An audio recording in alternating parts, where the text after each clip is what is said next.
दरअसल एक व्यक्ति एक रेड लाइट एरिया में एक कोठे पे जाता है और जाकर वो देखता है कि उसके सामने से 20 से 25 महिलाएं खड़ी हो जाती, जो काफ़ी खूबसूरत थी और काफ़ी अट्रैक्टिव दिख रही थी, क्योंकि वो कपड़े और मेकअप उस हिसाब से कर कर रखे थे कि वो ऐसा दिख रहे थे। उसमें से 20 में से 20-25 में से किसी एक महिला को, उस व्यक्ति को चुनने की आज़ादी था और उसे चुनकर वो ले जा सकता था। तो उसमें से जब वो लाइन से जब चुनता है तो एक लड़की पे जाकर, एक महिला पे जाकर उसकी नज़र टिक जाती है और नज़र टिकने के बाद वो उसकी पलकें झुक जाती है उस महिला की और सिर झुक जाती है और उस महिला को वो व्यक्ति जो होता है वो लेकर कमरे में जाता है। कमरे में लेकर जाता है, कमरा बंद करता है जैसे वो महिला उस व्यक्ति का पैर पकड़कर रोने लगती है और बोलती है कि भैया मैं ऐसी नहीं हूँ और मुझे यहाँ लाकर ज़बरदस्ती फंसाया गया है और मेरे साथ अन्याय और अत्याचार हो रहा है, आप प्लीज़ मुझे मेरी हेल्प करें। तो वो व्यक्ति जो वहाँ जाता है, वो दरअसल वो शरीफ इंसान तो होते नहीं है, लेकिन मानवता दिखाते हुए उसने अपना फ़ोन दिया और बोला तुम्हें किससे बात करना है, लो मैं तुम्हारी क्या हेल्प कर सकता हूँ। वो महिला बोलती है कि मुझे आप प्लीज़ 5 मिनट मुझे बात करा दीजिए। और वो महिला अपने पति को कॉल करती है और बताती है कि मैं यहाँ ऐसे और ऐसे आ गई हूँ, मुझे पता नहीं मैं कहाँ हूँ। फिर वो व्यक्ति निकलता है कमरे से और निकलकर वो व्यक्ति बाहर चला जाता है और उस कोठे में वो महिला क्यों रो रही थी उस युवक के सामने।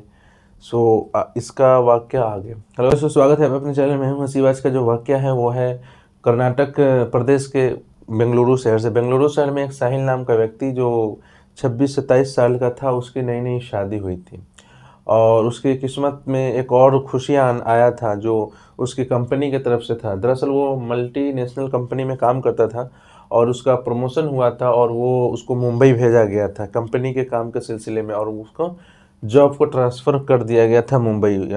यानी कि उसके जॉब में उसका प्रमोशन हुआ था और धन में और इनकम में वृद्धि हुई थी। दरअसल वो व्यक्ति अकेला ही आता है मुंबई और वहाँ पर आकर वो सेटल होता है और रूम लेकर रहने लगता है। तो कुछ दिन गुजरते हैं और वो अपनी पत्नी तान्या को फ़ोन करता है और बोलता है कि तान्या, तुम्हारा सपना था कि तुम्हें मुंबई आना है। तो तान्या बोलती, हाँ मेरा भी सपना है कि मैं पिक्चर में तो काफ़ी देखी हूँ लेकिन रियल लाइफ में मुंबई नहीं देखी, मैं चाहती हूँ पूरी मुंबई घूमूँ। तो वो बोलता है चलो तुम्हारा सपना पूरा होगा और मैं तुम्हारे टिकट कटा रहा हूँ। तुम 7 अक्टूबर 2011 की वाक़या है यह। 7 अक्टूबर 2011 का टिकट रिजर्वेशन में साहिल कटा देता है, और लेकिन वो अकेली थी। तो वो बोलता है तुम आ जाओगी, तो बोलती है हाँ मैं आ जाऊँगी। लेकिन वहीं जब उसे साहिल समझाता है कि देखो कोई अगर कुछ भी दे रास्ते में, ट्रेन में सफ़र के दौरान, चाहे कितना भी प्यार से प्रेम से बात करे उस व्यक्ति का, चाहे उस महिला का, हाथ से कोई चीज़ मत खाना। तो वो जो होती है तान्या, वो बोलती है तुम हमेशा मुझे समझाते रहते हो, तुम समझाओ मत, मुझे इतना मालूम है किसी के सफ़र में कुछ नहीं खाना पीना चाहिए। और बोलती है कि मैं ठीक है, मैं आ रही हूँ और मैं कॉल करती रहूँगी। फिर जब कल सुबह होता है और 7 तारीख का डेट आ जाता है, तो वो तान्या स्टेशन जाती है खुशी में और अपने फादर इन लॉ और मदर इन लॉ को, सास ससुर को बोलती है कि मैं जा रही हूँ। उसके सास ससुर आते हैं छोड़ने स्टेशन और उसे उसकी बोगी में उसके सीट पर बैठाकर और बोलते रहते हैं कि तुम हमें कांटेक्ट करती रहना और वहाँ जाकर साहिल से कांटेक्ट करके वो तुम्हें रेलवे स्टेशन से रिसीव कर लेगा।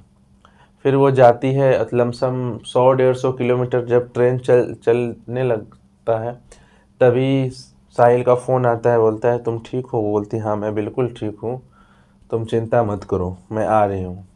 लगभग 10.5-100 किलोमीटर उसे चलना था, जिसमें से 100 से 150 किलोमीटर कट चुका था। तभी एक व्यक्ति और आता है और उसके जो अपोजिट सीट होता है उस पर बैठता है, उस व्यक्ति का सीट था। और उसके 100-200 किलोमीटर जब और चलता है तो एक व्यक्ति और आता है। दोनों फिर 5 से 100 किलोमीटर चल जाते हैं गाड़ी। तभी दोनों आपस में बात करने लगते हैं। उसके दरमियान वो कुछ खाने लगते हैं। तभी वो तान्या को बोलते हैं कि बहन जी आप भी खा लो। तान्या मना कर देती है, बोलती है नहीं भैया आप खा लो। उसके बाद इसी में दरमियान क्या होता है कि वो तान्या को भी भूख लगता है। लगभग 850 किलोमीटर गाड़ी चल चुका, ट्रेन चल चुका था। तो भूख लगता है और वो कुछ निकाल कर खाती है तान्या। तभी देखती है कि वो उसके तरफ देख रहा होता है वो व्यक्ति जो बहन बोल रहा था। तो तान्या बोलती है कि भैया खा लो, तो वो लेकर खा लेता है। खाने के बाद उतना ही में फ़ोन आ जाता है इसका, साहिल का फ़ोन आता है तान्या को। तुम ठीक हो? बोलती हाँ बाबा मैं ठीक हूँ, तुम टेंशन मत लो, मैं बस 100 से 150 किलोमीटर और बचे हैं, मैं आ रही हूँ, तुम स्टेशन पे आ जाओ। वो बोलता है कि तुम जब आओगी मुझे फ़ोन करना, जब आधे घंटे बचे होंगे मैं तुरंत ही आ जाऊँगा, क्योंकि मेरा रेलवे स्टेशन के थोड़ी नज़दीक 5 मिनट के रास्ता की नज़दीकी में मैं रूम ले रखा हूँ, वहीं पे आना है। बोलती है ठीक है। जैसी बातें करते रहते उतने में चाय वाला आ जाता है और वो ऑफ़र करता है चाय का, बहन जी चाय पियेंगे? वो मना करती है, लेकिन वो फिर भी वो जो व्यक्ति होता है वो 3 चाय ले लेता है और एक तान्या को ऑफ़र करता है। तान्या को जिद करता है, लेकिन तान्या बोलती है इसके पैसे मैं दूंगी, और तान्या उसको पैसे देती है। और जब वो चाय पी लेती है, चाय पीने के बाद वो उसके बाद तान्या को खबर भी नहीं होता है कि उस क्या हुआ है, और वो बेहोश हो जाती है। जब तान्या का आँख खुलता है वो अपने आप को एक कार में देखती है। वो होश में नहीं थी, होश बेहोश में थी, ऐसा था उसका। वो कुछ विरोध नहीं कर सकती थी। तो वो बोलती भैया मुझे कहाँ ले जा रहे हो? आशंका हो जाता है तान्या को कि वो उसके साथ कुछ गलत हुआ है। फिर वो उसे पिटाई कर देता है, 2-3 थप्पड़ मारता है। मारने के बाद ज़ोर ज़ोर से और बोलता है कि अगर तुम विरोध करोगे तो इसी तरह पूरी रास्ते पिटते जाओगे, तो इससे भला होगा कि तुम विरोध मत करो। तान्या विरोध की हालत में थी, वो फिर से बेहोश हो जाती है मार चोट लगने की वजह से। और उसको वो जो लोग थे वो ले जाते हैं, ले जाने के बाद एक कोठे पे ले जाते हैं मुंबई के रेड लाइट एरिया में, और ले जाकर उसे 45,000 में बेच रहे होते हैं। जब वो बेच रहे होते हैं तभी उसको, तान्या को होश रहता है, पूरी होश में रहती है, और वो पैर पकड़ के रोने लगती है कि भैया हमने क्या किया, हमारा गलती क्या कि तुम हमारे साथ ऐसा कर रहे हो। तो उसके बाद जो महिलाएं होती हैं वहाँ पे, वहाँ की जो मालकिन होती हैं, वो उसे बालों के बल पकड़कर घसीट कर ले जाकर दूसरे कमरे में बंद कर देते हैं। बंद करने के बाद उसको टॉर्चर किया जाता है, खाना बंद कर दिया जाता है। लगभग 15 दिन गुजर चुके थे। तभी 16वां दिन उसमें की जो एक मालकिन होती है वो आती है और बोलती है कि देखो आज तुम तैयार हो जाओगे, नहीं तुम तैयार होगे तो तुम्हारा टॉर्चर और बढ़ा दिया जाएगा, तुम्हें करंट लगाया जाएगा। इस तरह के जब उसे डराया जाता है और वहाँ की जो महिलाएं होती हैं उनसे बोला जाता है कि इसे समझाओ और इसे तैयार करो, बहुत दिन हो गए, 15 दिन हो चुके हैं। तभी वो 16वां दिन होता है, वो जो महिला है, वो जो कपड़े पहनती थी वहाँ की महिलाएं, वो उससे बिल्कुल बेखबर थी कि कैसे कैसे कपड़े, उसको उसी तरह से जिसे वेश्यावृत्ति कहते उसमें लाकर धकेल दिया था। वो व्यक्ति जो था, जो अभी कुछ घंटों पहले, कुछ दिनों पहले वो जो बहन कह रहा था, उसी के कारण वो नर्क वाली ज़िंदगी जीने को मजबूर थी। और वो उसको पहनाकर तैयार किया जाता है। तभी उसका एक ग्राहक जो आता है, एक व्यक्ति उसे ले जाता है, 16वां दिन होती है, जो रेडी होती हैं, तो उस व्यक्ति को वो पसंद आ जाती है तान्या, और उसे कमरे में ले जाता है। लेकिन वो तान्या पैर पकड़ के उस व्यक्ति का रोने लगती है कि मैं ऐसी महिला नहीं हूँ, मेरा पति है, मेरा घर संसार है, और मुझे यहाँ कोई लाकर बेच दिया। तभी वो व्यक्ति इतना इंसानियत दिखाता है और फ़ोन कर देता है, और फ़ोन करने के बाद उसके पति को एड्रेस बताता है वो।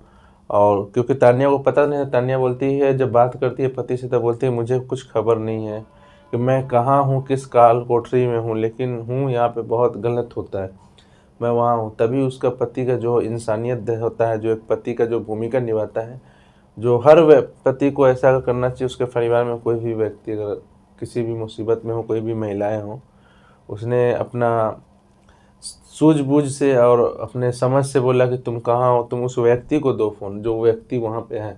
फिर वो व्यक्ति पूरा एड्रेस बताता है, और बताने के बाद उसको गली नंबर, कोठा नंबर सब बताता है। और बताने के बाद उसका हस्बैंड बोलता है तुम टेंशन मत लो, मैं थोड़ी देर में ही आ रहा हूँ।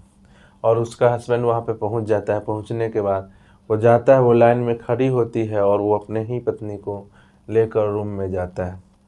रूम में जाने के बाद जैसे गले लग के रोने लगती है उसकी महिलाएं, और उसका जो पति होता है वो बोलता है तुम टेंशन मत लो, मैं आ गया हूँ, लेकिन यहाँ से समझदारी से काम करो। अगर तुम शोर शराबा मचाओगे और हम तुम्हें लेकर जाना भी चाहेंगे तो ये लोग हमें चोट पहुँचा सकते हैं और हमें जख्मी कर सकते हैं, और ये लोग चाह ले तो हमें मार भी सकते हैं। इसलिए दिमाग से काम लो।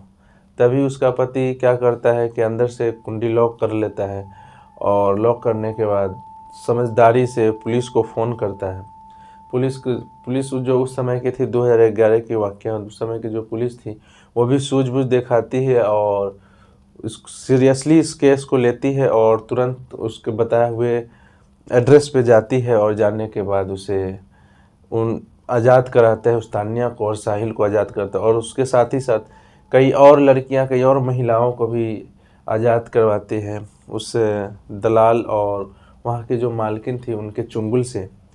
और आज़ाद करने के बाद जब आते हैं तो वो शुक्रिया अदा करते हैं, तान्या जो होती है वो शुक्रिया अदा करती है वहाँ के पुलिस कमिश्नर की, और साहिल भी शुक्रिया अदा करता है। उसके बाद पुलिस आती है और उसे पुलिस अंदाज में पूछती है और पूछने के बाद वो जो उसे बेचा था तान्या को, वहाँ तक सुराग उस तक पहुँचते हैं और पहुँचने के बाद उस व्यक्ति को उठाकर उसे जेल में डालती है। और इन लोगों का